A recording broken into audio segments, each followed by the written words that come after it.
ಪಂಚಾಯಿತಿ ವಿಶೇಷ ಕಾರ್ಯಕ್ರಮಕ್ಕೆ ಸ್ವಾಗತ. ನಾನು ಹರಿಪ್ರಸಾದ್.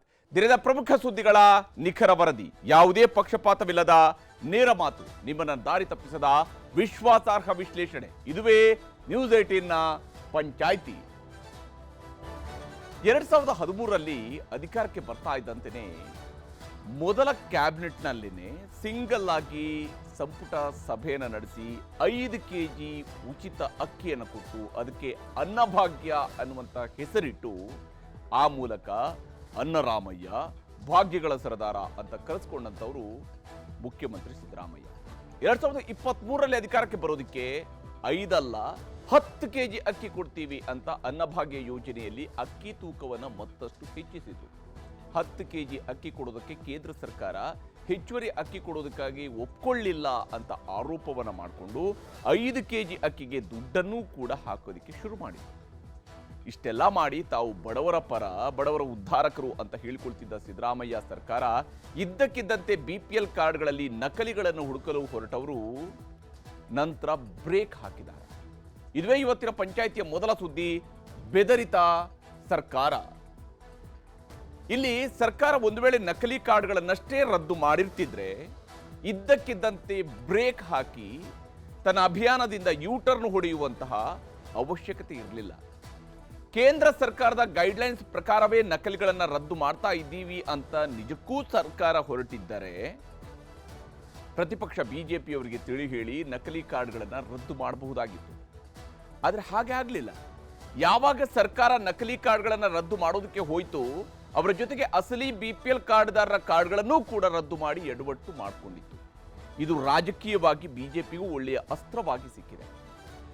ಬಡವರಿಗೂ ಕೂಡ ಇದರಿಂದಾಗಿ ಆತಂಕ ಆಗಿತ್ತು. ಯಾಕಂದ್ರೆ ಕೇವಲ ಅನ್ನಭಾಗ್ಯ ಮಾತ್ರ ಅಲ್ಲದೆ ಆರೋಗ್ಯ ಸೇವೆಗಳ ಜೊತೆಗೂ ಕೂಡ BPL ಕಾರ್ಡ್ಗಳು ಬಳಕೆ ಆಗ್ತಾ ಇವೆ.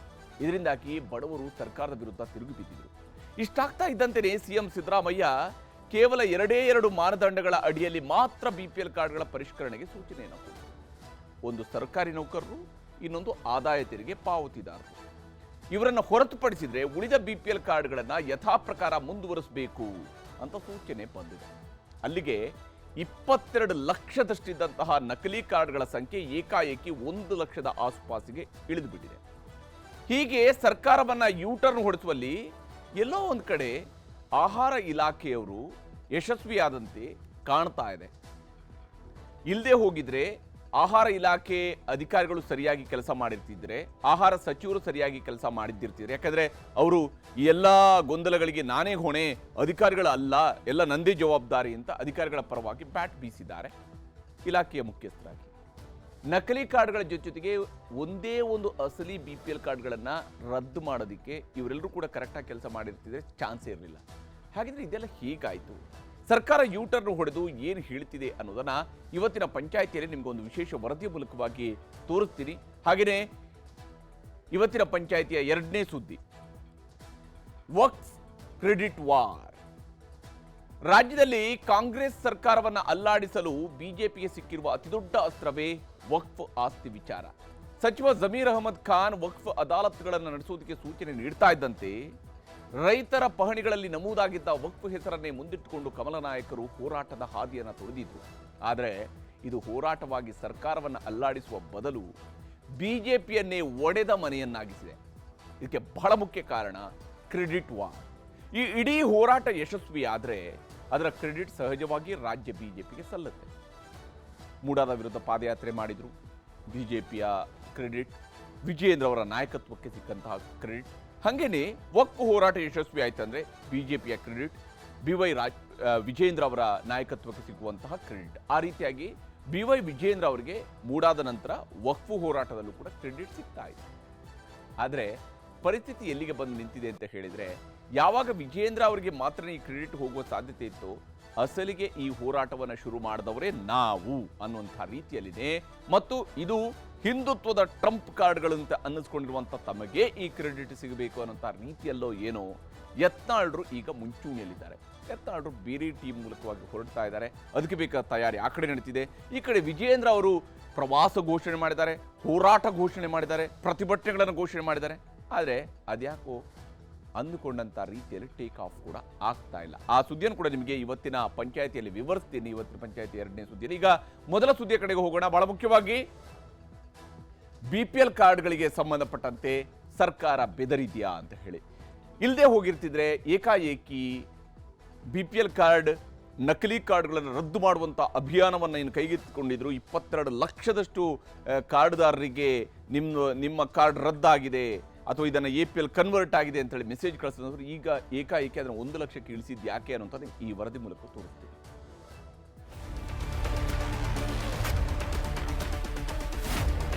ಅವಾಗ ಲಂಚ ತಗೊಂಡು ಕೊಟ್ಟಿದ್ದೀರಾ, ಈಗ ಲಂಚ ಬರ್ತಾ ಇಲ್ಲ ಅಂದ್ಬಿಟ್ಟು ರದ್ದು ಮಾಡಕ್ಕೆ ಕೊಟ್ಟಿದ್ದೀರಾ. ಇದು ಗೊಂದಲ ಇಲ್ಲ. ಕೇಂದ್ರ ಸರ್ಕಾರದ ಗೈಡ್ಲೈನ್ಸಲ್ಲಿ ಇದನ್ನೆಲ್ಲ ಪರಿಷ್ಕರಣೆ ಮಾಡುವಂಥದ್ದು ಕಾನೂನುಬದ್ಧವಾಗಿ ಮಾಡಿದ್ದೀವಿ.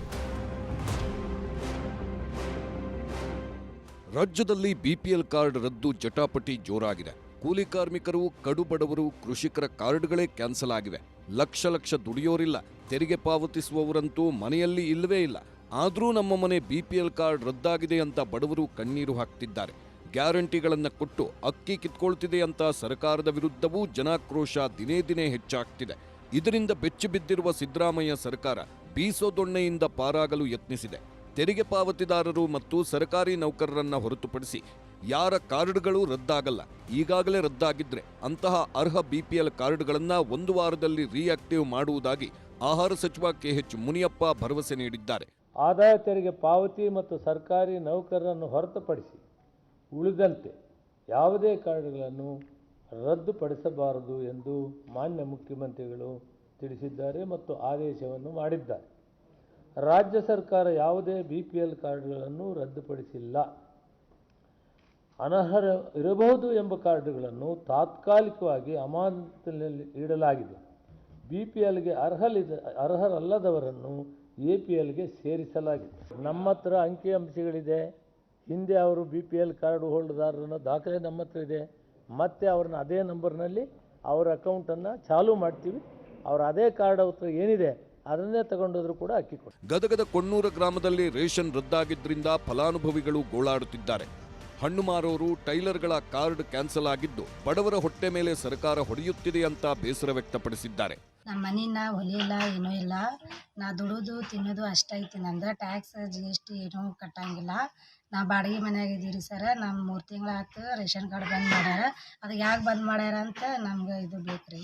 3 ತಿಂಗಳಿಂದ ನಮ್ದು ರೇಷನ್ ಕಾರ್ಡ್ ಬಂದ್ ಆಗೈತೆ ರೀ. ನಮ್ದು ಯಾವುದೇ ರೀತಿಯಿಂದ ನಾವು ಸರ್ಕಾರಕ್ಕೆ ತೆರಿಗೆ ಕಟ್ಟೋದಿಲ್ಲ. ಯಾವುದೋ ಒಂದು ಜಾಗ ಇಲ್ಲ, ಹೊಲ ಇಲ್ಲ, ಯಾವುದೂ ಇಲ್ಲ. ಅನ್ನ ಬಗ್ಗೆ ಎನ್ನುವಂಥದ್ದು ಏನೋ ಒಂದು ಕೊಟ್ಟಿದ್ರಿ, ಅದರಿಂದ ಅದನ್ನು ಕಸ್ಕೊಳಕ್ಕೆ ನಿಂತಿದೆ. ಈಗ ಹುಬ್ಬಳ್ಳಿಯಲ್ಲಿ IT ರಿಟರ್ನ್ಸ್ ಮಾಡದೇ ಇದ್ರೂ ಕಾರ್ಡ್ ರದ್ದು ಮಾಡಲಾಗಿದೆ. ಅಕ್ಕಿಯೂ ಬರ್ತಿಲ್ಲ, ಆಸ್ಪತ್ರೆಯಲ್ಲಿ ಸೌಲಭ್ಯವೂ ಸಿಗ್ತಿಲ್ಲ ಎಂದು ಮೆಕ್ಯಾನಿಕ್ ಕೆಲಸ ಮಾಡುವ ವ್ಯಕ್ತಿ ಅಳಲು ತೋಡಿಕೊಂಡಿದ್ದಾರೆ. ಬ್ಯಾಂಕ್ನಲ್ಲಿ ಲೋನ್ ಪಡೆಯಲು IT ರಿಟರ್ನ್ ಸಲ್ಲಿಸಿದ್ದ ಗಾರೆ ಕಾರ್ಮಿಕನದ್ದು ಕೂಡ ರೇಷನ್ ಕಾರ್ಡ್ ಕ್ಯಾನ್ಸಲ್ ಆಗಿದೆ. ರದ್ದಾಗಿದೆ. ನಮ್ದು ಪ್ಯಾನ್ ಕಾರ್ಡ್ ದಂಡ ಕಟ್ಟಿದ್ದಕ್ಕೆ APL ಆಗಿದೆ. ಅದ್ರ ಸಂಬಂಧ ನಮ್ಮದು ಕಾರ್ಡ್ ರದ್ದಾಗಿದೆ. ಇಲ್ಲ, ಮಾಡಿಲ್ಲ ರೀ. ಯಾವುದೂ ಇಲ್ಲ. ನಮ್ಮದು ಹೊಲ ಇಲ್ಲ, ಮನೆ ಇಲ್ಲ, ಏನಿಲ್ಲ. ಅದು ಬರೀ ಬಾಡಿಗೆ ಮನೆ ಇಲ್ಲ. ಏನಕ್ಕೆ ಲೋನ್ ಬೇಕು ಅಂತ ಕೇಳಿದೆ. ಒಂದು 3 ಲಕ್ಷ ಬೇಕು ಅಂತ. ನಾವು ಹೋಗ್ಬಿಟ್ಟು IT ರಿಟರ್ನ್ ಅಂತ ಏನೋ ಹೇಳಿದ್ರು ಆಡಿಟರ್ ಆಫೀಸರು. ಅವು ಮಾಡಿಸ್ಕೊಂಡು ತಗೊಂಡೋಗಿ ತೋರಿಸ್ತೋ, ಇದು ನಿಮಗೆ ಸಿವಿಲ್ ಇಲ್ಲ, ಲೋನ್ ಆಗಲ್ಲ ಅಂತ ಹೇಳ್ಬಿಟ್ರು. ನಮ್ಮದು BPL ಕಾರ್ಡ್ ಇತ್ತು. ಈಗ ಕಾರ್ಡ್ ಕ್ಯಾನ್ಸಲ್ ಆಗೈತೆ ಅಂತ ನಮಗೆ ರೇಷನ್ ಗೀಷನ್ ಏನು ಕೊಡ್ತಾ ಇಲ್ಲ. ತುಘಲಕ್ ಯೂಟರ್ನ್ ಸರ್ಕಾರ ಎಂದು ಬಿಜೆಪಿ ಕಿಡಿ. ಸಿದ್ದರಾಮಯ್ಯ ಸರ್ಕಾರದ ನಡೆ ವಿರುದ್ಧ ಬಿಜೆಪಿ ರೊಚ್ಚಿಗೆದ್ದಿದ್ದು ಮೊದಲು ಫ್ರೀ, ಆಮೇಲೆ ಕಂಡೀಷನ್, ನಂತರ ಬ್ಯಾನ್, ಬಳಿಕ ವಿರೋಧ ಬಂದ್ರೆ ಯೂಟರ್ನ್ ಅಂತ ಎಕ್ಸ್ನಲ್ಲಿ ಪೋಸ್ಟ್ ಮಾಡಿ ಆಕ್ರೋಶ ಹೊರಹಾಕಿದೆ. ಸಣ್ಣ ಪುಟ್ಟ ಸಾಲಗಳಿಗೂ ಬ್ಯಾಂಕ್ಗಳಲ್ಲಿ ಬಡವರು IT ರಿಟರ್ನ್ಸ್ ಮಾಡಿರುತ್ತಾರೆ. ಇಂಥವರ ಅನ್ನವನ್ನ ಸರ್ಕಾರ ಕಿತ್ತುಕೊಳ್ಳುವುದು ಎಷ್ಟು ಸಮಂಜಸ? ರೇಷನ್ ಕಾರ್ಡ್ ಅಕ್ಕಿಯನ್ನೇ ನಂಬಿಕೊಂಡು ಬದುಕುವ ಬಡ ಕುಟುಂಬಗಳಿಗೆ ತುಘಲಕ್ ಸಿದ್ದರಾಮಯ್ಯ ಸರ್ಕಾರದ ನಿರ್ಧಾರವೂ ಶಾಪವಾಗಿದೆ. ಬಡವರ ಶಾಪ ಪಾಪಿ ಕಾಂಗ್ರೆಸ್ಗೆ ತಟ್ಟದೇ ಇರಲಾರದು ಅಂತ ಬಿಜೆಪಿ ಗುಡುಗಿದೆ. ಇವತ್ತು ಬೆಂಗಳೂರಿನ ಜಯನಗರ ಕ್ಷೇತ್ರ ವ್ಯಾಪ್ತಿಯ ಪುಟ್ಟಯ್ಯನಪಾಳ್ಯದ ಸ್ಲಂಗೆ ಭೇಟಿ ನೀಡಿದ್ದ ಬಿಜೆಪಿ ನಿಯೋಗ BPL ಕಾರ್ಡ್ ರದ್ದುಗೊಂಡವರ ಬಳಿ ಮಾಹಿತಿ ಸಂಗ್ರಹಿಸಿತು. ಯೂಟರ್ನ್ ಸರ್ಕಾರ ಅಂತ ಬಿಜೆಪಿ ನಾಯಕರು ಸರ್ಕಾರದ ವಿರುದ್ಧ ಮುಗಿಬಿದ್ದಿದ್ರೆ ಅರ್ಹರಿಗೆ ಅನ್ಯಾಯ ಆಗಲ್ಲ ಅಂತ ಕಾಂಗ್ರೆಸ್ ನಾಯಕರು ಹೇಳುತ್ತಿದ್ದಾರೆ. ಜ್ಞಾನ ಇರಲಿಲ್ವ ಅವಾಗ? BPL ಕಾರ್ಡ್ ಕೊಡುವಾಗ ಈ ಬಡವ, ಇವನ್ ಸಾಹುಕಾರ, ಇವನ್ ಮಧ್ಯಮ ವರ್ಗ ಎಲ್ಲ ಗೊತ್ತಿರಲಿಲ್ಲ. ಹೆಂಗ್ ಕೊಟ್ರಿ ನೀವು BPL ಕಾರ್ಡ್? ಕೊಡೋವಾಗ ಲಂಚ ಇಸ್ಕೊಂಡು ಕೊಟ್ಬಿಟ್ರಿ. ಈಗ ಮತ್ತೊಂದು ಸರಿ ಅರ್ಜಿ ಹಾಕಿ ಮತ್ತೆ ಲಂಚ ಇಸ್ಕೊಂಡು ಕೊಡಕ್ಕೆ. ಒಟ್ಟಲ್ಲಿ ಈ ಸರ್ಕಾರ ಲಂಚದ ಸರ್ಕಾರ. ಲಂಚ ಇದ್ರೆ ವಿಧಾನಸೌಧದೊಳಗಡೆ ಎಂಟ್ರಿ, ಲಂಚ ಇಲ್ಲ ಅಂದ್ರೆ ಇಲ್ಲ. ಆ ಪರಿಸ್ಥಿತಿ ಇವತ್ತು ಸರ್ಕಾರದ ಮಧ್ಯೆ ಇದೆ. ಯಾವ BPL ಅರ್ಹರಿಗೂ ಕೂಡ ಅನ್ಯಾಯ ಆಗಲಿಕ್ಕೆ ನಮ್ಮ ಸರ್ಕಾರ ಮತ್ತು ನಮ್ಮ ಪಕ್ಷ ಬಿಡುವುದಿಲ್ಲ. ನಾವು ಆಗ್ಲೇ ನಮ್ಮ ಮಂತ್ರಿಗಳಿಗೆ ಹೇಳಿದ್ದೇವೆ, ಯಾರ್ಯಾರು ಕಾರ್ಡ್ ವಜಾ ಮಾಡ್ತಾ ಇದೀವಿ ಅದನ್ನೆಲ್ಲ ಪಟ್ಟಿನ ನೀವು ಕೊಡಬೇಕು. ಯಾರು ಅರ್ಹರಿದ್ದಾರೆ ಅದನ್ನೆಲ್ಲ ಸರಿ ಮಾಡಿ ಅವ್ರದ್ದೆಲ್ಲ ಮರು ಅರ್ಜಿ ಹಾಕಬೇಕು ಅಂತ ನಾವು ಹೇಳಿದ್ದೇವೆ. ಬಡವರ ಅನ್ನವನ್ನ ಕಸ್ಕೊಳ್ಳುವಂತ ಕೆಲಸ ಈ BPL ಕಾರ್ಡ್ ರದ್ದಾಗಿದೆ. ಬಡವರ ತುತ್ತನ್ನ ಕಸ್ಕೊಂಡಿದ್ದಾರೆ, ಬಡವರ ಅನ್ನವನ್ನ ಕಸ್ಕೊಂಡಿದ್ದಾರೆ.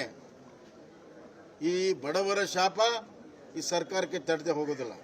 ಇದ್ರ ವಿರುದ್ಧ ಜನ ಆಂದೋಲನ ನಾವು ಮಾಡೇ ಮಾಡ್ತೀವಿ. ಅವ್ರು ಮೊದಲು ಕೇಂದ್ರ ಸರ್ಕಾರನ ಕೇಳಬೇಕು.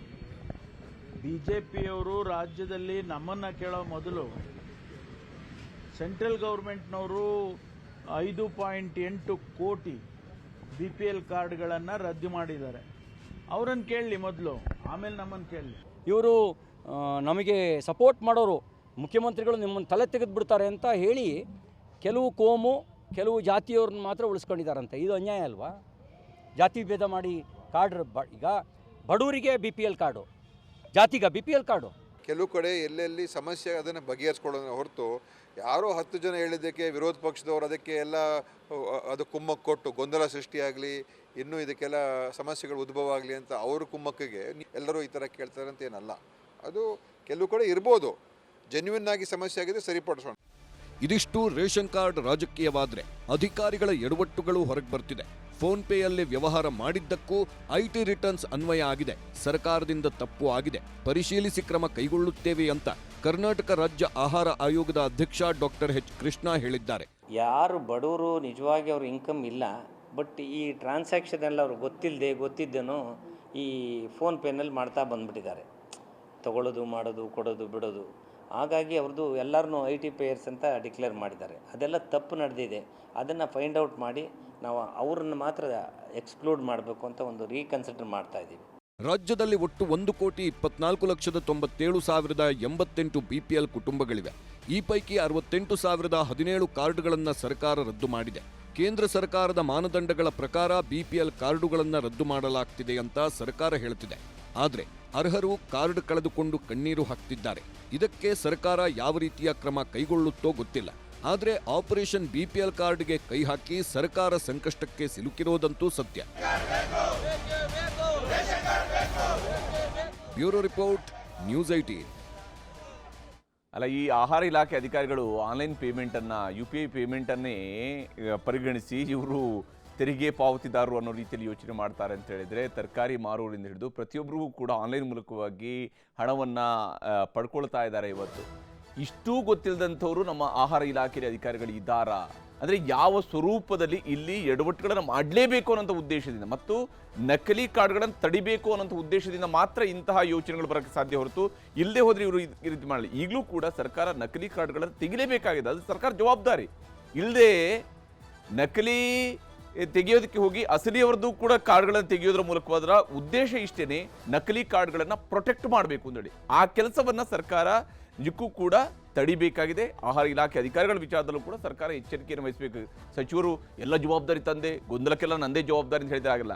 ನಿಮ್ಮ ಜವಾಬ್ದಾರಿ ಇದ್ದೇ ಅಂತೇಳಿ ಆದರೆ ಈ ಸರ್ಕಾರದ ಅವಧಿಯಲ್ಲಾದರೂ ನಕಲಿ ಕಾರ್ಡ್ಗಳನ್ನ ಸಂಪೂರ್ಣ ತೊಡೆದು ಹಾಕುವಂತಹ ನಿಟ್ಟಿನಲ್ಲಿ ಕೆಲಸವನ್ನು ಮಾಡಬೇಕಾಗತ್ತೆ. ನಕಲಿ ಕಾರ್ಡ್ಗಳನ್ನ ತೊಡೆ ಹಾಕಿದರೆ ಯಾರೂ ಕೂಡ ಯಾವುದೇ ರೀತಿಯಾದಂಥ ಅಪಸ್ವರವು ಬರೋಕ್ಕೆ ಚಾನ್ಸ್ ಇಲ್ಲ, ಯಾವುದೇ ರೀತಿಯಿಂದ ವಿರೋಧ ವ್ಯಕ್ತ ಆಗೋದಕ್ಕೂ ಕೂಡ ಚಾನ್ಸ್ ಇರೋದಿಲ್ಲ ಅನ್ನುವಂಥದ್ದು ಕೂಡ ಅಷ್ಟೇ ವಾಸ್ತವ. ಇನ್ನು ಇದರ ನಡುವೆನೇ ಬಹುಮತದ ಕಾಂಗ್ರೆಸ್ ಸರ್ಕಾರ ಶೇಕ್ ಆಗ್ತಿದೆಯಾ ಅನ್ನುವಂಥ ಅನುಮಾನವೂ ಕೂಡ ಶುರುವಾಗಿದೆ. ಯಾಕಂದರೆ ಸರ್ಕಾರ ಇರಲ್ಲ ಅನ್ನುವಂತಹ ವಿಪಕ್ಷಗಳ ಮಾತು ನಿಜವಾಗ್ತಾ ಇದೆಯೇನೋ ಅನ್ನುವಂತಹ ರೀತಿಯಲ್ಲಿನೇ ರಾಜ್ಯದ ಕರ್ನಾಟಕದ ಗೃಹ ಸಚಿವರು ಹೇಳ್ತಾ ಇರುವಂತಹ ಮಾತುಗಳನ್ನು ಗಮನಿಸಿದರೆ ಯಾವಾಗ ಏನಾಗುತ್ತೋ ಗೊತ್ತಿಲ್ಲ ಅಂತ ಹೇಳ್ತಿದ್ದಾರೆ ಅವರು. ಪರಮೇಶ್ವರ್ ಅವರು ಮಾತನಾಡ್ತಾ ಹೇಳಿರುವಂತಹ ಮಾತಿದು, ಬೇರೆನ್ಯಾರು ಹೇಳಿರುವಂತಲ್ಲ. ಈ ಸರ್ಕಾರ ದೀಪಾವಳಿ ನಂತರ ಇರಲ್ಲ, ಈ ಸರ್ಕಾರ ಸಂಕ್ರಾಂತಿ ನಂತರ ಇರಲ್ಲ, ಈ ಸರ್ಕಾರ ಯುಗಾದಿ ನಂತರ ಇರಲ್ಲ ಅಂದರೆ ಪ್ರತಿಪಕ್ಷಗಳು ಹೇಳ್ಬೋದು. ಆದರೆ ಆಡಳಿತ ಪಕ್ಷದ, ಅದರಲ್ಲೂ ಗೃಹ ಸಚಿವರು ನಂಬರ್ 2 ಪೊಸಿಷನ್ ಇರುವಂಥವ್ರು, ಅವರು ಹೇಳ್ತಾ ಇರ್ತಾರೆ ಮೈಸೂರಲ್ಲಿ ಕಾಂಗ್ರೆಸ್ ಕಚೇರಿ ಕೆಲಸ ಬೇಗ ಮುಗಿಸಿ, ಈಗಿನ ರಾಜಕೀಯದಲ್ಲಿ ಮುಂದೆ ಏನಾಗುತ್ತೋ ಗೊತ್ತಾಗೋದಿಲ್ಲ, ನಮ್ಮ ಸರ್ಕಾರ ಇದ್ದಾಗಲೇ ಕೆಲಸವನ್ನು ಆದಷ್ಟು ಬೇಗ ಮುಗಿಸ್ಬೇಕು ನಾವು ಅನ್ನುವಂಥದ್ದನ್ನು ಖುದ್ದು ಡಾಕ್ಟರ್ ಜಿ ಪರಮೇಶ್ವರ್ ಅವರು ಹೇಳ್ಕೊಂಡಿದ್ದಾರೆ. 15 ಕೋಟಿ ರೂಪಾಯಿಗೆ ಕಾಂಗ್ರೆಸ್ ಪಕ್ಷದ ಕಟ್ಟಡ ನೀವು ಮಾಡಬೇಕು ಅಂತ ಹೊರಟಿದ್ದೀರಲ್ಲ, ಇದಕ್ಕೂ ನಿಮಗೆ ಅಭಿನಂದನೆಯನ್ನ ಹೇಳ್ತೇನೆ. ಆದಷ್ಟು ಶೀಘ್ರವಾಗಿ ಫೌಂಡೇಶನ್ ಹಾಕ್ಬಿಡಿ. ಯಾಕೆಂದ್ರೆ ಈಗ ಹೇಳಕ್ಕಾಗೋದಿಲ್ಲ ಹೆಂಗೆ ಏನೇನು ರಾಜಕೀಯದ ಪರಿಸ್ಥಿತಿಗಳು ಆಗ್ತವೆ ಅಂತ ಗೊತ್ತಿಲ್ಲ. ಆದ್ರಿಂದ ನೀವು ಖಂಡಿತವಾಗಿ ಆದಷ್ಟು ಶೀಘ್ರವಾಗಿ ಕಟ್ಟಡದ ಶಂಕುಸ್ಥಾಪನೆ ಮಾಡಿ ಆದಷ್ಟು ಬೇಗ ನಮ್ಮ ಸರ್ಕಾರ ಇರುವಾಗ ಮುಗಿಸ್ಬಿಟ್ರೆ ಬಹಳ ಚೆನ್ನಾಗಿರುತ್ತೆ ಅಂತೇಳಿ ಇಬ್ಬರು ಅಧ್ಯಕ್ಷರಿಗೆ ನಾನು ಹೇಳೋದಕ್ಕೆ ಬಯಸಿದೆ. ಅಂದರೆ ನಮ್ಮ ಸರ್ಕಾರ ಇರುವಾಗಲೇ ಇದೆಲ್ಲ ಆದಷ್ಟು ಬೇಗ ಮುಗಿಸ್ಬೇಕು, ಕಾಂಗ್ರೆಸ್ ಕಚೇರಿಯನ್ನು ಕಟ್ಟಿಸಬೇಕು ಅಂತ ಹೇಳ್ತಾ ಇದ್ದಾರೆ. ಅಂದರೆ ಸರ್ಕಾರ ಇರಲ್ಲ ಅನ್ನೋಂಥ ಅನುಮಾನ ಖುದ್ದು ಗೃಹ ಸಚಿವರಿಗೆ ಬಂದಂಗಿದೆ. ಮತ್ತು ಈಗಿನ ರಾಜಕೀಯ ಬೆಳವಣಿಗೆಯಲ್ಲಿ ಏನಾಗುತ್ತೆ ಅಂತ ಗೊತ್ತಿಲ್ಲ ಅಂತ ಹೇಳಿದರೆ ಸರ್ಕಾರನೇ ಉಳಿಯೋದಿಲ್ವಾ ಅನ್ನುವಂಥ ಅನುಮಾನವೂ ಕೂಡ ಬರ್ತಾ ಇರುತ್ತೆ. ವಕ್ಫ್ ವಿರುದ್ಧ ರಾಜ್ಯದಲ್ಲಿ ದೊಡ್ಡ ಹೋರಾಟ ಶುರುವಾಗಿದೆ, ಈಗಾಗಲೇ ನಡೀತಾನೂ ಇದೆ. ಬಿಜೆಪಿಯವರು ಈ ಹೋರಾಟವನ್ನು ತೀವ್ರಗೊಳಿಸಿದ್ದಾರೆ.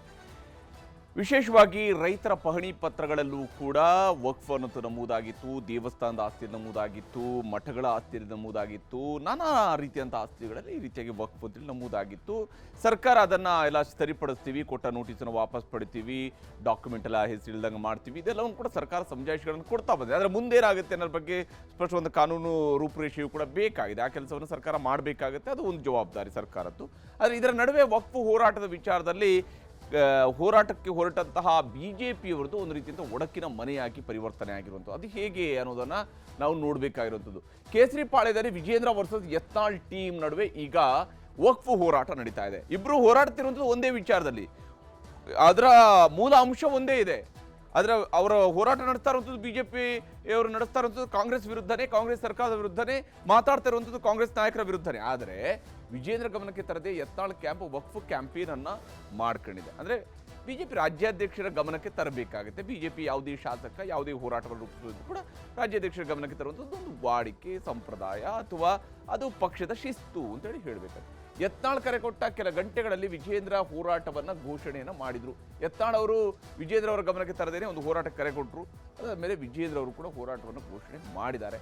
ನಮ್ಮ ಭೂಮಿ ನಮ್ಮ ಹಕ್ಕು ಅಂತ ಹೆಸರಲ್ಲಿ 3 ತಂಡಗಳನ್ನು ಹೆಸರಿಸಿ ಅದನ್ನು ಘೋಷಣೆ ಮಾಡಿದ್ದಾರೆ BY ವಿಜೇಂದ್ರ, ಬಿಜೆಪಿ ರಾಜ್ಯಾಧ್ಯಕ್ಷರು, ರಾಜ್ಯ ಬಿಜೆಪಿಯ ಕಡೆಯಿಂದ ಅಧಿಕೃತವಾಗಿ. ಈ ತಂಡದಲ್ಲಿ ಬಿಜೆಪಿ ಬಂಡಾಯಗಾರರ ಹೆಸರು ಕೂಡ ಸೇರ್ಪಡೆಯಾಗಿದೆ. ಯತ್ನಾಳ್ರು ಇದ್ದಾರೆ, ರಮೇಶ್ ಜಾರಕಿಹೊಳಿ ಅವರು ಇದ್ದಾರೆ, ಅರವಿಂದ್ ಲಿಂಬಾವಳಿ ಅವರು ಇದ್ದಾರೆ, ಇಂಥವರೆಲ್ಲ ಇದ್ದಾರೆ ಇದರಲ್ಲಿ. ಆದರೆ ವಿಜೇಂದ್ರ ಸಿದ್ಧ ಮಾಡಿರುವಂತಹ ಟೀಮ್ ಕೇವಲ ಹೆಸರಿಗಷ್ಟೇ ಸೀಮಿತ ಅನ್ನುವಂತಹದ್ದನ್ನು ಯತ್ನಾಳ್ರ ಕಡೆಯವರು ಹೇಳ್ತಿದ್ದಾರೆ. ವಿಜೇಂದ್ರ ಟೀಮ್ ಮಾಡಿದರೂ ಕೂಡ ಯತ್ನಾಳ್ ಮತ್ತು ಲಿಂಬಾವಳಿ ಬಣ ಜಗ್ಗಲಿಲ್ಲ. ಅವರು ತಮ್ಮ ರೂಪುರೇಷೆಯನ್ನು ಮುಂದುವರಿಸಿದ್ದಾರೆ. ಹೋರಾಟದ ಕ್ರೆಡಿಟ್ ಪಡೆಯೋದಕ್ಕೆ ಬಿಜೆಪಿಯಿಂದ ರಾಜ್ಯವ್ಯಾಪಿ ಪ್ರತಿಭಟನೆಗೂ ಕೂಡ ಘೋಷಣೆಯನ್ನು ಮಾಡಲಾಯಿತು. ಯತ್ನಾಳ್ರೇ ಅಲ್ಲ, ನಾವು ಹೋರಾಟ ಮಾಡ್ತಾ ಇದ್ದೀವಿ ಅನ್ನೋಂಥ ಕ್ರೆಡಿಟ್ ತಗೊಳ್ಳೋಕೆ ರಾಜ್ಯ ಬಿಜೆಪಿಯವರು ಪ್ರಯತ್ನ ಪಡ್ತಾ ಇದ್ದಾರೆ. ಇಂದು ಮತ್ತು ನಾಳೆ 2 ದಿನ ಪ್ರತಿಭಟನೆಯನ್ನು ಘೋಷಣೆ ಮಾಡಿದ್ರು ರಾಜ್ಯ ಬಿಜೆಪಿ ನಾಯಕರು. ನಿನ್ನೆ ಎಲ್ಲ ಹೇಳ್ತಾ ಇದ್ರು ಇವತ್ತು ಮತ್ತು ನಾಳೆ 2 ದಿವಸ ಇದೆ ಅಂತೇಳಿ. ಆದರೆ ಇವತ್ತು ಕೆಲವು ಜಿಲ್ಲೆಗಳಲ್ಲಿ, ಅದರಲ್ಲೂ ವಿಶೇಷವಾಗಿ ಚಿಕ್ಕಮಗಳೂರಲ್ಲಿ ಒಂದು CT ರವಿಯವರು ದೊಡ್ಡ ಮಟ್ಟದಲ್ಲಿ ಹೋರಾಟ ನಡೆಸ್ತಾ ಇದ್ದು ಕಾಣ್ ಬರ್ತಾ ಇತ್ತು ಅನ್ನೋದು ಬಿಟ್ಟರೆ ಕೆಲವು ನಾಯಕರು ಮಾತ್ರ ಈ ಪ್ರತಿಭಟನೆಯಲ್ಲಿ ಭಾಗಿಯಾಗಿದ್ದಾರೆ. ಹಾಗಾದರೆ ರಾಜ್ಯ ಬಿಜೆಪಿ ಕೊಟ್ಟಿರುವಂಥ ಕರೆ ರಾಜ್ಯ ಬಿಜೆಪಿಯವರಿಗೆ ಅರ್ಥ ಆಗಲಿಲ್ವಾ ಅನ್ನುವಂಥ ಅನುಮಾನ ಬರುತ್ತೆ. ಒಂದು ಜಿಲ್ಲೆಯಲ್ಲಿ ಶುರು ಆಗುತ್ತೆ ಅಂತಂದರೆ ಹೋರಾಟಕ್ಕೆ ಕರೆ ಕೊಟ್ಟಿರೋದಂತೂ ನಿಜ. ಆದರೆ ಉಳಿದೆಲ್ಲ ಕಡೆಯಲ್ಲಿ ಯಾಕೆ ಆಗ್ತಿಲ್ಲ ಅಂತ ಹೇಳಿದ್ರೆ ಗೊತ್ತಿಲ್ಲ. ಯಾಕೆಂದರೆ ರಾಜ್ಯ ಬಿಜೆಪಿಯಲ್ಲಿ ಈ ರೀತಿಯಂಥ ಗೊಂದಲಗಳಿದ್ದಾವೆ. ಬಿಜೆಪಿಯ ಪ್ರಮುಖ ನಾಯಕರ ಪ್ರತಿಭಟನೆ ನಾಳೆಗೆ ಮುಂದೂಡಿಕೆಯಾಗಿದೆ. ನಾಳೆ ಪುರುಸೊತ್ತು ಮಾಡಿಕೊಂಡು ನಾಳೆ ಅವರು ಪ್ರತಿಭಟನೆಯನ್ನು ಮಾಡ್ತಾ ಇದ್ದಾರಂತೆ ಬೇರೆ ಕಡೆಗಳಲ್ಲಿ. ಈಗ ಇಲ್ಲಿ ಇಡೀ ಈ ವಿಚಾರಕ್ಕೆ ಕಾರಣ ಏನು ಅಂತ ಹೇಳಿದ್ರೆ ಹೋರಾಟವನ್ನು ಯಾರು ಹೈಜಾಕ್ ಮಾಡಿದ್ರು ಅನ್ನುವಂಥದ್ದು. ಹೋರಾಟ ಹೈಜಾಕ್ ಮಾಡಿದ್ಯಾರು ಅನ್ನುವಂಥದ್ದು ಭಾಳ ಮುಖ್ಯವಾಗಿ ಬಿಜೆಪಿಯವರಿಗೆ ಕಾಡ್ತಾ ಇರುವಂಥ ಪ್ರಶ್ನೆ. ಕಮಲ ಪಕ್ಷದ ಕಾರ್ಯಕರ್ತರಲ್ಲೂ ಕೂಡ ಈ ರೀತಿಯಾದಂಥ ಅನುಮಾನಗಳು, ಪ್ರಶ್ನೆಗಳು ಇರಬಹುದು. ಬಿಜೆಪಿಯಲ್ಲಿ ಒಡಕು ತಂದಿಟ್ಟಿರುವಂತಹ ವಕ್ಫ್ ವಿರುದ್ಧದ ಹೋರಾಟ, ಯಾಕಂದರೆ ವಕ್ಫ್ ಬಿಜೆಪಿ ಬಯಸಿದಂತಹ ಒಂದು ಬಹಳ ಒಳ್ಳೆಯ ಇಶ್ಯೂ. ಬಿಜೆಪಿಯವರ ರಾಜಕೀಯದ ಅಜೆಂಡಾಗಳನ್ನು ಗುರುತಿಸ್ಕೊಂಡು ನಾವು ಹೇಳೋದಿದ್ರೆ ಇದು ಬಿಜೆಪಿಗೆ ಸಿಗಬಹುದಾಗಿರುವಂಥ ಒಂದು ಅತ್ಯುತ್ತಮವಾದಂಥ ವಿಚಾರ, ರಾಜಕೀಯವಾದಂಥ ಅಸ್ತ್ರ ಇದು ಬಿಜೆಪಿಯ ಪಾಲಿಗೆ. ಆದರೆ ವಕ್ಫ್ ವಿರುದ್ಧ ಮೊದಲು ವಿಜಯಪುರ ಜಿಲ್ಲೆಯಲ್ಲಿ ಹೋರಾಟ ಆರಂಭ ಆಯಿತು. ಈ ಹೋರಾಟ ಆರಂಭ ಆಗಿದ್ದು ಯಾವಾಗ ಅಂತ ಹೇಳಿದ್ರೆ ಸಚಿವರಾಗಿದ್ದಂಥ ಜಮೀರ್ ಅಹಮದ್ ಖಾನ್ ಅವರು ಬೇರೆ ಜಿಲ್ಲೆಗಳಲ್ಲಿ ಅವರು ಸಭೆಗಳನ್ನು ಮಾಡಿದ್ದಾರೆ. ಆದರೆ ಅವರು ವಿಜಯಪುರದಲ್ಲಿ ಸಭೆ ಮಾಡಿದಾಗ ಯತ್ನಾಳ್ ವಿರುದ್ಧ ತೊಡೆತಟ್ಟಿದ್ರು. ಇದೇನು ಯಾರ ಆಸ್ತಿ, ವಕ್ಫ್ ಆಸ್ತಿನ, ಅವ್ರ ಅಪ್ಪನ ಆಸ್ತಿನ ಅನ್ನೋ ಥರದಲ್ಲಿ ತಮ್ಮ ಶೈಲಿ ಇದೆಯಲ್ಲ ಜಮೀರ್ ಅವ್ರದ್ದು, ಹಾಗೆ ಮಾತನಾಡಿದ್ರು. ಯಾವಾಗ ಅವ್ರ ಅಪ್ಪನ ಆಸ್ತಿನ ಅಂತ ಕೇಳ್ತಾರೆ ಯತ್ನಾಳ್ರು ಅದನ್ನು ಸವಾಲಾಗಿ ಸ್ವೀಕರಿಸಿಕೊಂಡ್ರು. ಯತ್ನಾಳ್ ಹೋರಾಟ ಶುರು ಆಗ್ತಾ ಇದ್ದಂತೆಯೇ ವಕ್ಫ್ ನೋಟಿಸ್ ವಿಷಯ ಕೂಡ ಬಹಿರಂಗ ಆಯಿತು. ಮೊದಲು ಈ ವಿಚಾರ ಬಹಿರಂಗ ಆಗಿದ್ದು ಕೂಡ ವಿಜಯಪುರ ಜಿಲ್ಲೆಯಲ್ಲಿ. ವಿಜಯಪುರದಲ್ಲಿ ರೈತರಿಗೆ ವಕ್ಫ್ ನೋಟಿಸ್ ಬಂದಿದೆ ಅಂತ ಹೇಳಿ ಬಿಜೆಪಿ ರಾಜ್ಯ ನಾಯಕರಿಂದಲೂ ಕೂಡ ವಕ್ಫ್ ನೋಟಿಸ್ ವಿಚಾರದಲ್ಲಿ ನಂತರ ಹೋರಾಟ ಶುರುವಾಯಿತು. ಅವರು ಕೂಡ ಹೋರಾಟ ಮಾಡಿದ್ದಾರೆ, ಇಲ್ಲ ಅಂತ ಹೇಳಿಲ್ಲ. ವಿಜೇಂದ್ರ ಅವರು ಮಾತನಾಡಿದ್ದಾರೆ, ಹೋರಾಟ ಮಾಡಿದ್ದಾರೆ. ಅಶೋಕ್ ಅವರು ಮಾತನಾಡಿದ್ದಾರೆ, ಹೋರಾಟ ಮಾಡಿದ್ದಾರೆ. ಇದೆಲ್ಲವೂ ಕೂಡ ಆಗಿದೆ. ಇದರ ನಡುವೆ ವಿಜಯಪುರದಲ್ಲಿ ಅಹೋರಾತ್ರಿ ಧರಣಿಯನ್ನ ಯತ್ನಾಳರು ಆರಂಭಿಸ್ತಾರೆ. ಯಾವಾಗ ರಾಜ್ಯವ್ಯಾಪಿ ಹೋರಾಟಕ್ಕೆ ಒಂದು ದಿವಸ ಕರೆ ಕೊಡ್ತಾರೆ, ಅಲ್ಲಿಂದೇನೆ ಅವರು ಅಹೋರಾತ್ರಿ ಧರಣಿಯನ್ನು ಘೋಷಣೆ ಮಾಡ್ತಾರೆ ಯತ್ನಾಳರು. ಯತ್ನಾಳ್ ಹೋರಾಟಕ್ಕೆ ಸಾಥ್ ನೀಡಿದ್ರು ಕೇಂದ್ರ ಸಚಿವೆ ಶೋಭಾ ಕರಂದ್ಲಾಜೆ. ಅದು ಯತ್ನಾಳರಿಗೆ ಒಂದು ದೊಡ್ಡ ಕ್ರೆಡಿಟ್. ಏನಂದ್ರೆ ಕೇಂದ್ರದಿಂದಲೂ ಕೂಡ ನಮ್ಮ ಹೋರಾಟಕ್ಕೆ ಸಪೋರ್ಟ್ ಇದೆ, ಅದಕ್ಕಾಗಿಯೇ ಶೋಭಾ ಕರಂದ್ಲಾಜೆ ಅವರು ನಮ್ಮ ಜೊತೆ ಬಂದು ಕೂತಿರೋದು ಅಂತ ಅವರು ಹೇಳ್ಕೊಳ್ತಿದ್ದಾರೆ. ಅಹೋರಾತ್ರಿ ಹೋರಾಟದ ವೇದಿಕೆಯಲ್ಲಿನೇ ರಾಜ್ಯ ಪ್ರವಾಸದ ಬಗ್ಗೆ ರಮೇಶ್ ಜಾರಕಿಹೊಳಿ ಅವರು ಘೋಷಣೆ ಮಾಡ್ತಾರೆ. ಬೀದರಿಂದ ಚಾಮರಾಜನಗರದವರೆಗೆ ನಾವು ಒಂದು ಪ್ರತ್ಯೇಕ ಟೀಮ್ ಮಾಡ್ಕೊಂಡು ಇದರ ಮೇಲೆ ಹೋರಾಟ ಮಾಡಬೇಕು ಅಂತ ಅವರು ಅಲ್ಲೇ ಘೋಷಣೆ ಮಾಡಿಬಿಟ್ಟಿರ್ತಾರೆ. ವಿಜೇಂದ್ರ ರಾಜ್ಯಾಧ್ಯಕ್ಷರಾಗಿ ಸರಿಯಾಗಿ 1 ವರ್ಷ ತುಂಬಿದ ದಿನವೇ ಪ್ರವಾಸವನ್ನು ಘೋಷಣೆ ಮಾಡುತ್ತೆ ರೆಬೆಲ್ ಟೀಮ್. ಅಂದರೆ ಬಿಜೆಪಿಯಲ್ಲಿ ಯಾವ ರೀತಿಯಂಥ ಉಡುಗೊರೆಯನ್ನು ವಿಜೇಂದ್ರ ಅವರಿಗೆ ಇವರು ಕೊಟ್ಟಿದ್ದಾರೆ ಅನ್ನೋದು ಗೊತ್ತಾಗುತ್ತೆ. ಮಾಜಿ ಸಚಿವ ಅರವಿಂದ ಲಿಂಬಾವಳಿ ಮಾರ್ಗದರ್ಶನದಲ್ಲಿ ಪ್ರವಾಸದ ಪ್ಲಾನನ್ನು ಯತ್ನಾಳರು ಮಾಡ್ಕೊಂಡಿದ್ದಾರೆ, ಯತ್ನಾಳರ ತಂಡ ಮಾಡ್ಕೊಂಡಿದೆ. ಯಾಕಂದರೆ ಇಂತಹ ಸ್ಟ್ರಾಟಜಿಗಳನ್ನು, ಹಲವು ಸ್ಟ್ರಾಟಜಿಗಳನ್ನು ಬಿಜೆಪಿ ಪರವಾಗಿ ಮಾಡಿದಂಥವರು ಇದೇ ಅರವಿಂದ ಲಿಂಬಾವಳಿಯವರು. ಹೀಗಾಗಿ ಲಿಂಬಾವಳಿಯವರಿಗೆ ಇಂತಹ ಸ್ಟ್ರಾಟಜಿಗಳು ಭಾಳ ಚೆನ್ನಾಗಿ ಗೊತ್ತಿದೆ. ಒಂದು ಹೋರಾಟ ಹೆಂಗೆ ತಗೊಂಡು ಹೋಗ್ಬೋದು ಅನ್ನೋದ್ರ ಬಗ್ಗೆ ಐಡಿಯಾ ಅವರಲ್ಲಿ ಭಾಳ ಚೆನ್ನಾಗಿದೆ. ಯತ್ನಾಳ್ ಟೀಮ್ ಪ್ರವಾಸ ಘೋಷಣೆ ಮಾಡ್ತಾ ಇದ್ದಂತೆ ಬಿಜೆಪಿಯವರು ತರಾತುರಿಯಲ್ಲಿ 3 ತಂಡಗಳನ್ನು ರಚನೆ ಮಾಡಿದರು. ಮಧ್ಯಾಹ್ನ ಇವರು ಘೋಷಣೆ ಮಾಡ್ತಾರೆ, ಸಂಜೆ ಆಗೋದ್ರೊಳಗಡೆ ಅವರದ್ದು 3 ಟೀಮ್ ಹೊರಬರುತ್ತೆ. ಹಲವು ಹಿರಿಯ ನಾಯಕರನ್ನು ಕೂಡ ಕೈಬಿಟ್ಟು 3 ತಂಡವನ್ನು ರಾಜ್ಯ ಬಿಜೆಪಿಯವರು ರಚನೆ ಕೂಡ ಮಾಡಿದರು. ಅದರಲ್ಲಿ ನೋಡಿ ಗೋವಿಂದ ಕಾರಜೋಳ ಅಂತವರ ಹೆಸರು ಕೂಡ ಮಿಸ್ ಆಗಿದ್ದಿತ್ತು. ಅವರು ಕೂಡ ಹೇಳಿದರು ಪಟ್ಟಿ ರೆಡಿ ಮಾಡಿದವರಿಗೆ ಮೋಸ್ಟ್ಲಿ ಅನುಭವದ ಕೊರತೆ ಇದೆ ಅಂತ. ಅದೇ ರೀತಿಯಾಗಿ ನಡೆದಿದ್ದಲ್ಲ. ಇನ್ನು ಬಿಜೆಪಿ ಪ್ರತಿಭಟನೆ ಘೋಷಣೆ ಬೆನ್ನಲ್ಲೇ ಕುಮಾರ್ ಬಂಗಾರಪ್ಪ ಮನೆಯಲ್ಲಿ ಪ್ರತ್ಯೇಕ ಸಭೆಯೊಂದು ನಡೆದಿದೆ. ಅವರು ತಮ್ಮದೇ ಆದಂತಹ ಧಾಟಿಯಲ್ಲಿ ಹೊರಟಿದ್ದಾರೆ. ಕುಮಾರ್ ಬಂಗಾರಪ್ಪ ಅವರ ಮನೆಯಲ್ಲಿ ಯತ್ನಾಳ್, ಜಾರಕಿಹೊಳಿ, ಲಿಂಬಾವಳಿ, ಪ್ರತಾಪ್ ಸಿಂಹ ಹೀಗೆ ಈ ಪ್ರಮುಖರು ಭಾಗಿಯಾಗಿ ಚರ್ಚೆಯನ್ನು ನಡೆಸಿದ್ದಾರೆ. ನವೆಂಬರ್ 25ರ ಪ್ರತ್ಯೇಕ ಹೋರಾಟದ ಬಗ್ಗೆ ಇದರಲ್ಲಿ ರೂಪುರೇಷೆಯನ್ನು ಮಾಡಲಾಗ್ತಾ ಇದೆ. ಹೇಗೆ ಮಾಡಬೇಕು? ನವೆಂಬರ್ 25ರಿಂದ ಡಿಸೆಂಬರ್ 25ರವರೆಗೆ 1 ತಿಂಗಳ ಹೋರಾಟ. ಇದರ ನಡುವೆ ಬೆಳಗಾವಿ ಸೆಷನ್ ನಡೆಯುತ್ತೆ. ಆ ಬೆಳಗಾವಿ ಸೆಷನ್ ನಡೆಯುವವರಿಗೆ ಹೇಗೆ ಹೋರಾಟವನ್ನು ಮೊದಲ ಹಂತದಲ್ಲಿ ತೆಗೆದುಕೊಂಡು ಹೋಗಬೇಕು ಅಂತ ಹೇಳಿ ಯತ್ನಾಳ್ ಮತ್ತು ಟೀಮ್ ನಡೆ ವಿಜೇಂದ್ರ ಪಾಲಿಗೆ ನುಂಗಲಾರದ ತುತ್ತಾಗಿದೆ. ಯಾಕಂದರೆ ಬಿಜೆಪಿಯವರ ಮಾತನ್ನು ಇವ್ರು ಕೇಳ್ತಿಲ್ಲ, ರಾಜ್ಯಾಧ್ಯಕ್ಷರ ಮಾತನ್ನು ಯತ್ನಾಳರು ಕೇಳ್ತಿಲ್ಲ, ಯತ್ನಾಳ್ ಟೀಮ್ ಮೆಂಬರ್ಸ್ ಕೇಳ್ತಿಲ್ಲ. ಅವರು ಹೇಳ್ತಿದ್ದಾರೆ ನಾವು ವಕ್ಫ್ ವಿರುದ್ಧ ಹೋರಾಟ ಮಾಡ್ತೀವಿ, ನಾವು ಬಿಜೆಪಿ ಹೆಸರಲ್ಲಿ ಹೋರಾಟ ಮಾಡ್ತೀವಿ, ಬಿಜೆಪಿ ಧ್ವಜ ಹಿಡ್ಕೊಂಡು ಹೋರಾಟ ಮಾಡ್ತೀವಿ, ಇದು ಬಿಜೆಪಿಯ ಹೋರಾಟ ಅಂತ ಹೇಳ್ತಾರೆ. ಈ ಗೊಂದಲಗಳೇ ಬಿಜೆಪಿಯನ್ನು ಒಡಕಿನ ಮನೆಯಾಗಿ ಈಗ ಸೃಷ್ಟಿಸಿರುವಂಥದ್ದು. ಇದಾಗಿತ್ತು ಇವತ್ತಿನ ಪಂಚಾಯಿತಿ. ನಮಸ್ಕಾರ.